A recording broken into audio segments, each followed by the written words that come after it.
Good morning. On today's antidote, we're going to be talking about handling objections again.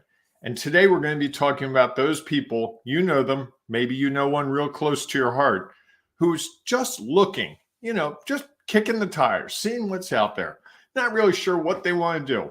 We're going to talk about what that means, what that doesn't mean, how to handle it, and more on episode 816 of today's antidote.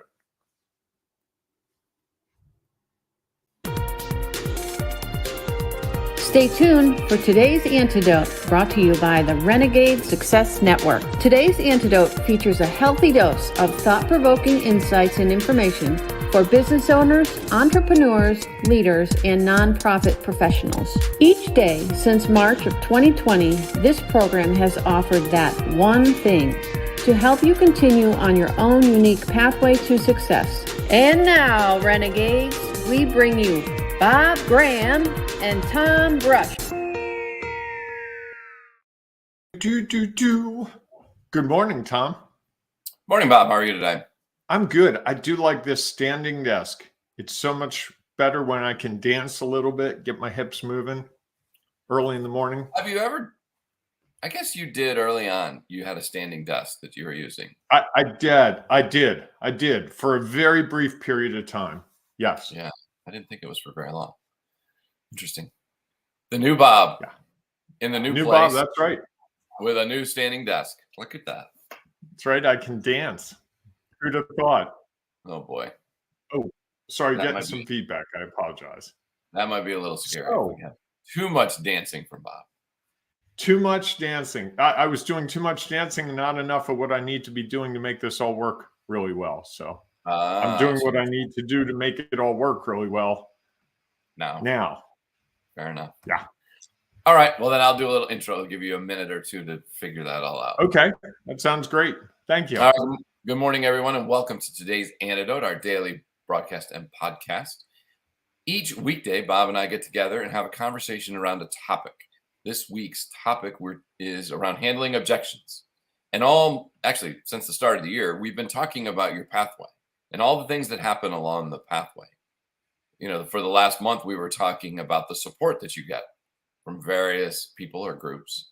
And if you go even further back, we talk about things like your next steps and then evaluating those or measuring those next steps. So if you're brand new to the show, please go back and check out some of our episodes that you can find wherever you get your podcasts, or you can find it on Bob Rye's page, also on our LinkedIn page, and on our business page for the Ring of Renegades. So plenty of places to find past content if you're looking for it.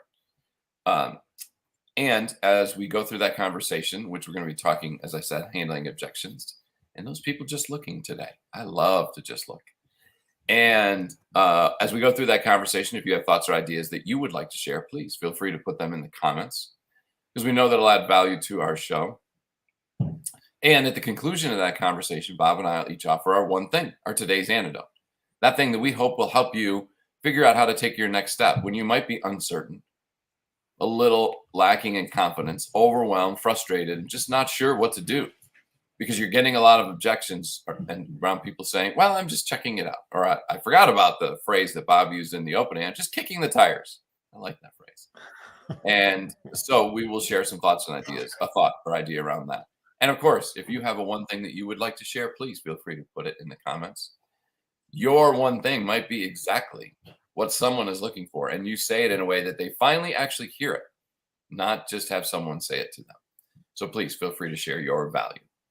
Before we get into that conversation, though, each morning, Bob and I share our celebrations. Bob, do you want to share with everybody why we do celebrations in the morning?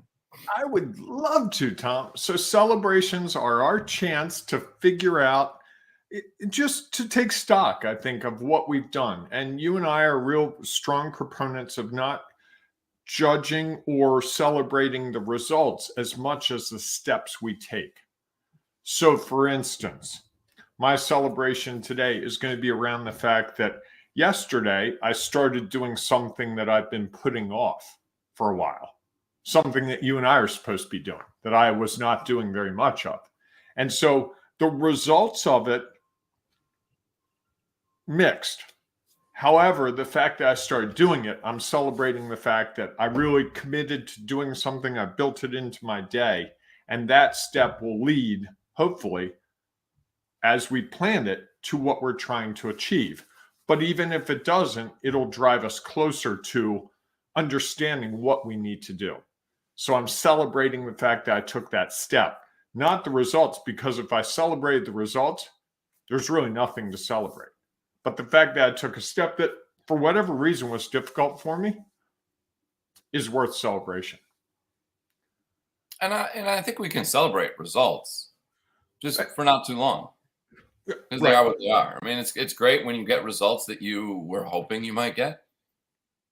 And again, going back to what you were saying, it's not necessarily the thing that's most important is learning from what it is, so that you can keep taking whatever the next step is, and in an effort to obtain the results that you desire. And the result is you took the step. And I also think celebrating the step is an opportunity to learn. Of course. Because as I celebrate that step, I'm realizing what was standing in my way. Oh. And I didn't realize it a week ago. But literally, as I was talking through this just now, I was like, this is exactly what's standing in my way. I understand this now. And now I know it's a recurring theme, and now I can address it. Had I not taken the moment to celebrate taking the step, but instead, Tom, I did it, finally did what we've been talking about me doing, and the results were horrible. If I got into that, I wouldn't have had the knowledge that I now have. Tom, now, and I can tell you folks, Tom's just dying for this episode to end so I can explain to him what I've discovered. I can just tell. Well, to me, that's always the fascinating part is what have you learned from anything action that you take? And that's the real nuggets. And it's great to get results that you desire, although results that you desire can change. You could, whatever it is doing, you might have some what seem like positive results today, and it all changes a week from now or 3 days from now or in an hour, sometimes, as quick as things move these days.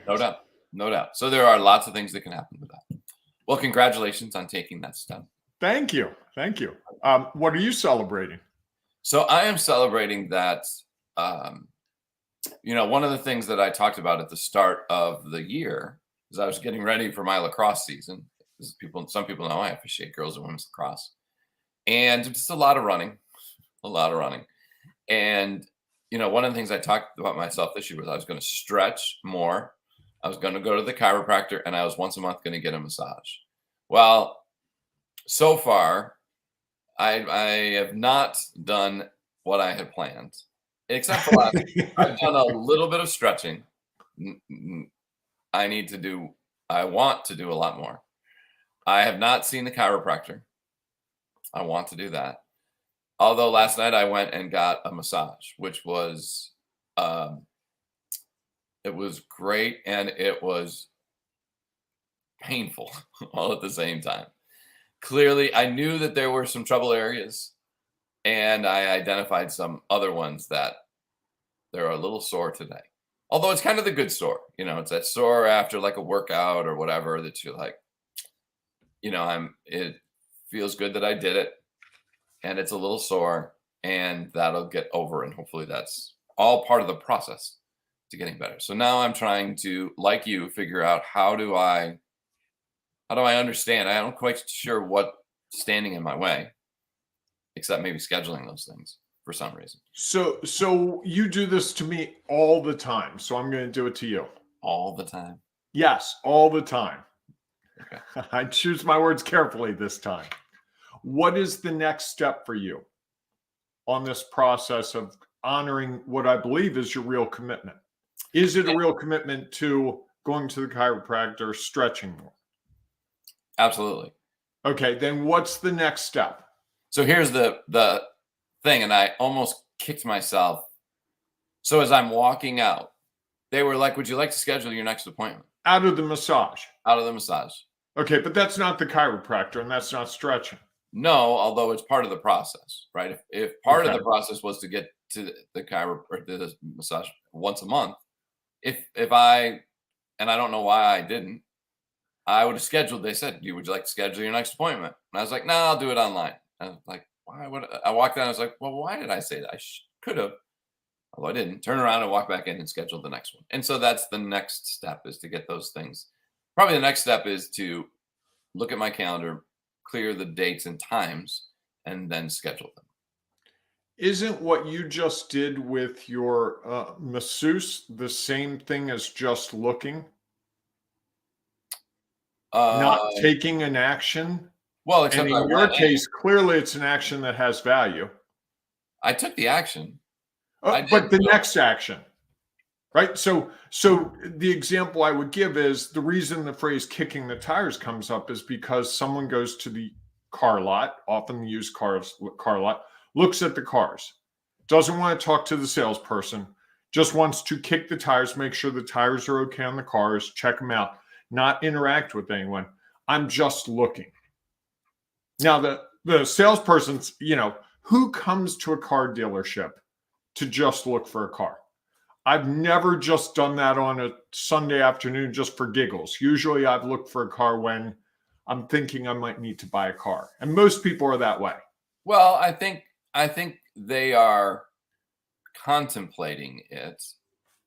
You're not doing it just to do it. Well, unless you're going to like some high-end car because you want to check out what it looks like. And that might be okay. And likely that the case is that you are considering buying it, or you've at least thought about it. You would hope. That's what I was thinking about with this topic as well, is that it's like you don't just walk into a store to just look. Because why would you walk in the store? You walk and be like, wow, this is an interesting store. Let me go see what's in there. I mean, I will admit, over the years, I've been into jewelry stores at various times just to see pricing. And I don't have any intention of buying jewelry that day, but I'm like, what would a necklace cost for this? What would a bracelet cost? If I were to buy a bracelet, what would, this kind of bracelet, this is how much money I need to set aside. Or right now I'm looking at stuff for where I'm living because there are some things I want to adjust. And I'm going into stores, but I don't have a set date that I want to buy something. Yet you want to buy, you want to, and you could argue need to do that. And if the right deal came along, it's kind of funny. If the ceiling fan I want came up for sale for 60% of the price tomorrow, I'd buy it like that. Even though I've been in 3 stores, I've seen the fan I want, and it's full price because it's time of year, it's full price. And I don't want to pay full price. But you're right. Given the right set of circumstances, or if they said, you know what, we'll install it for you for free, that would cause me to act. But until a catalyst, it's just looking. However, I really do need a new ceiling fan. Well, and that becomes part of it, right? We're just looking, although the pain of not having it or the pleasure of having it isn't so great because it hasn't been that hot for your fan. You'd be like, yeah, it would be nice to have because there've been a couple of days, whatever. In another month? Well, the one I have works. Okay. It just drives me crazy. It's just, Not so crazy I'm going to pop in with some comments because they're coming fast and furious. Michael's with us again. Good morning, Michael. A helpful information approach can turn into a positive experience. You can build trust and rapport with customers who are just looking. I like that. Absolutely. You can, absolutely. And then Ed says, Sunny Surplus was one of those stores that it was normal to browse. Did you ever go to one of those? No, never heard of it. Oh, it was a store like an Army excess store. Okay. And it had discount stuff. And if you were like a 16-year-old boy, they had pen knives and, buck knives and tents and all kinds of really cool stuff. I see Missy's with us. Good morning, Missy. When I owned a store and people said just looking, I would further engage with great. Looking is a great first step. Thank you for looking here. Oh, I love that. Yeah. That's I'm gonna appropriate that and start using that. I love that. Well, it's kind of like the idea that the other thing I thought about with it was, why did you choose this store to look? What was the rationale? just to better, like I think Michael said, it's just to better understand or differently understand your customer. Or what are you looking for? I ask that a lot of Correct. times. You scheduled this call with me. What's your hope to get out of this call? And often it's interesting. What they say is absolutely not what I'm expecting. It's within the genre of things that I could provide, but it's not based on the information I have what I'm expecting. Michael adds, also a customer-centric approach and valuing their needs. You can flip a just-looking visitor into a loyal customer because you're helping to solve the problem. And I think that's it. Sam Hunt has figured out how to do the standing desk. He's climbed this high. Didn't know he could do that. I think that's the thing that, ultimately someone's coming into a store or someone's asking us to help them solve a problem. I have a problem. Every time I look at this ceiling fan, I hate the way it looks. It's fully functional, but it really annoys me. It's just not the style I want. So there's going to be a day, it might be today, it might be a year from today, when I finally get enough frustration built up, the pain of it, and I just draw the line in the sand and say, I'm going to solve this problem now. Or some catalyst is going to come. There's going to be a sale. Right. Or someone's going to say, hey, I have this extra ceiling fan. Would you like it for $20? I don't know which of those, but we tend to be that way with everything. And I'm always amazed at the people who can look at stuff for months. I'm not that guy.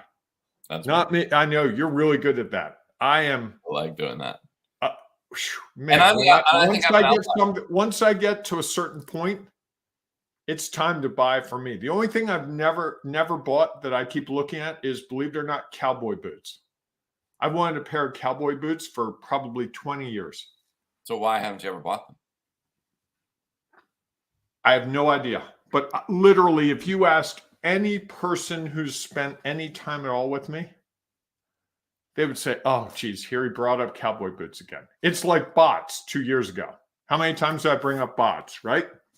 For those of you who don't know what a bot is, it's like kind of like AI in the internet, I guess. Yes. I was obsessed during COVID with chatbots. I thought that was a great answer. You certainly were. Yes. You were. I get obsessed with something. And what's interesting is I can be just looking and turn into a buyer very quickly because I want to reward myself. I had a hard week at work. If I have a hard week and I feel like I did really great work in a difficult week, by Friday evening, I'm like, I need a reward. If there's a ceiling fan Saturday morning in my path, it's coming home with me.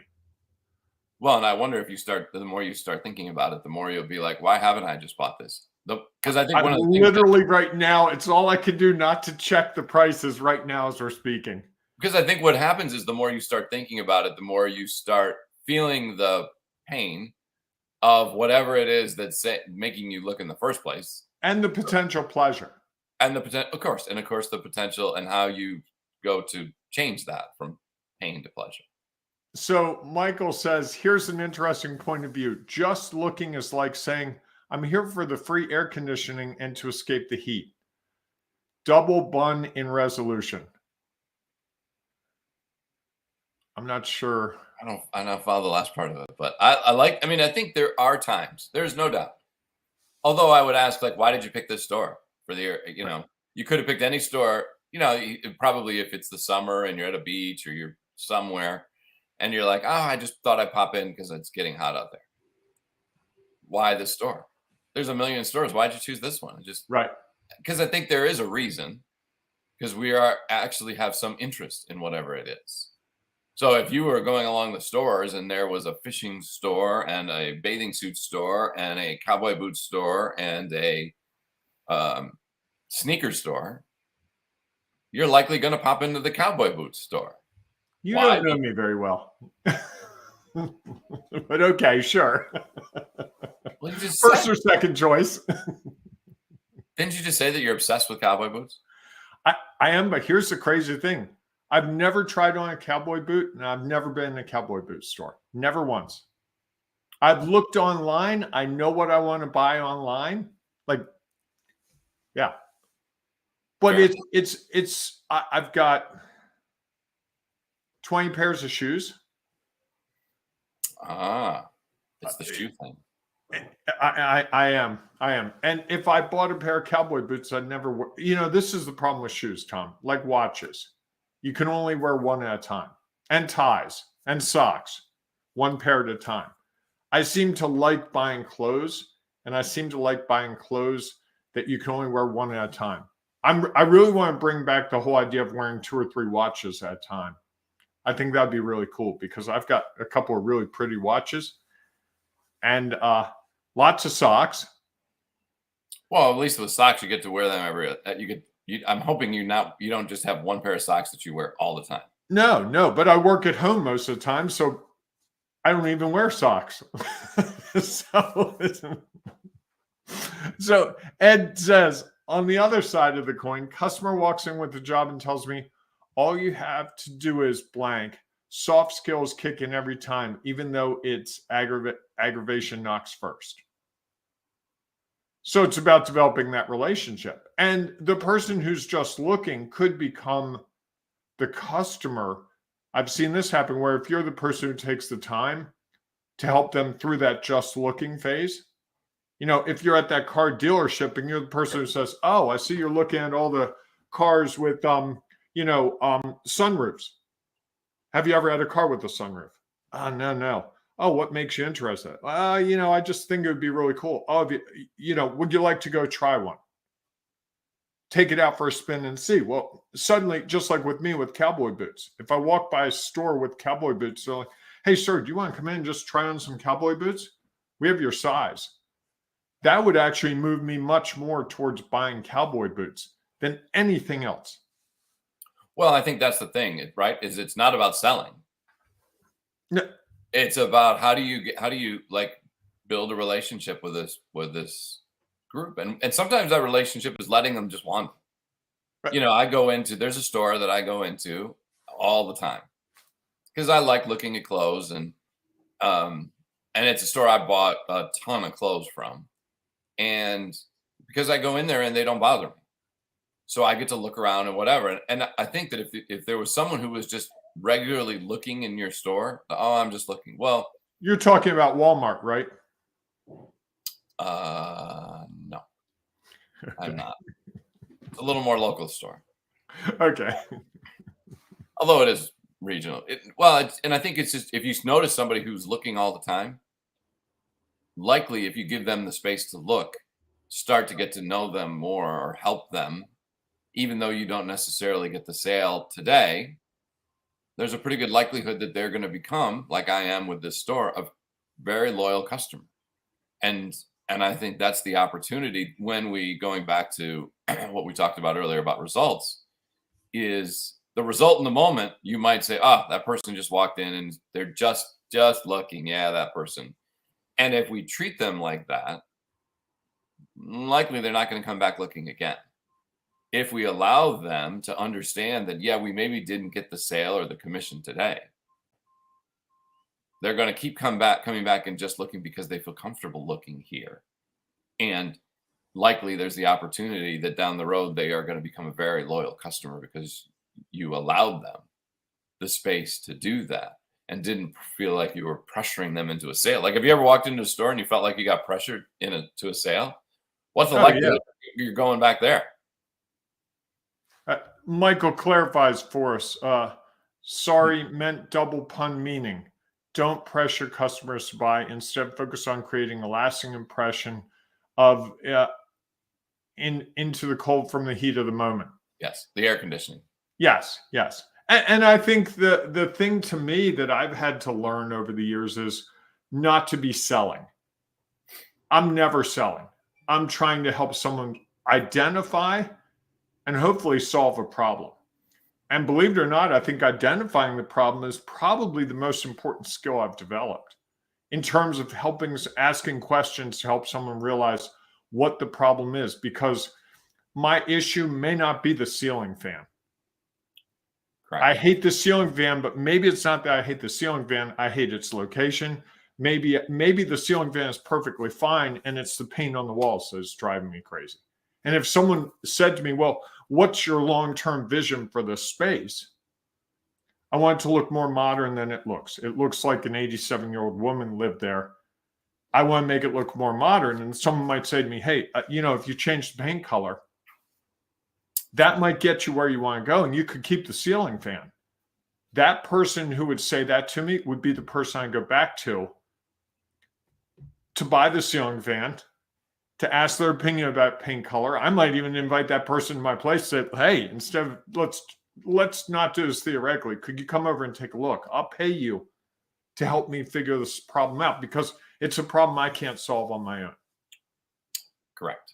And that's the thing. When we walk into a store or into any situation, we're acknowledging the first and most important thing. And I think this is my one thing, that we have a problem that we can't solve ourselves.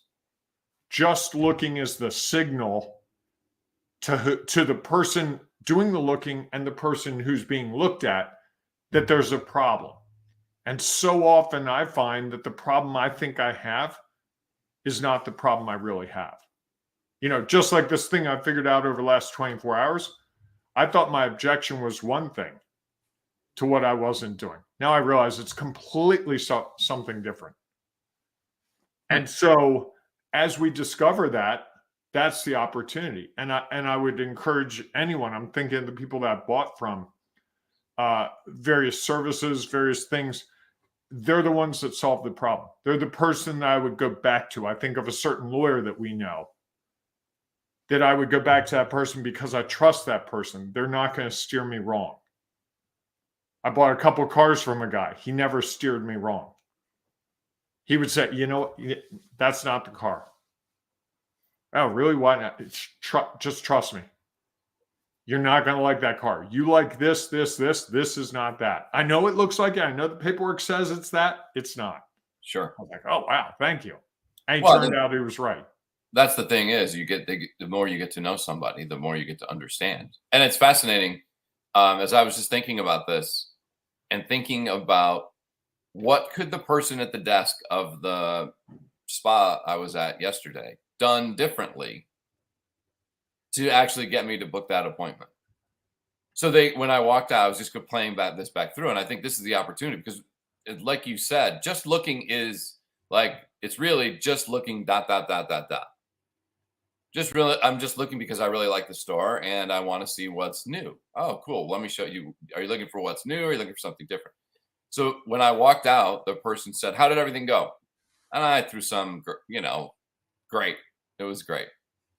And then they just went into processing whatever. And I'm curious how we can think about what the response to some of those things could be, just looking, that would aid us in maybe moving the process along quicker. Well, if the person said, tell me what you liked about it.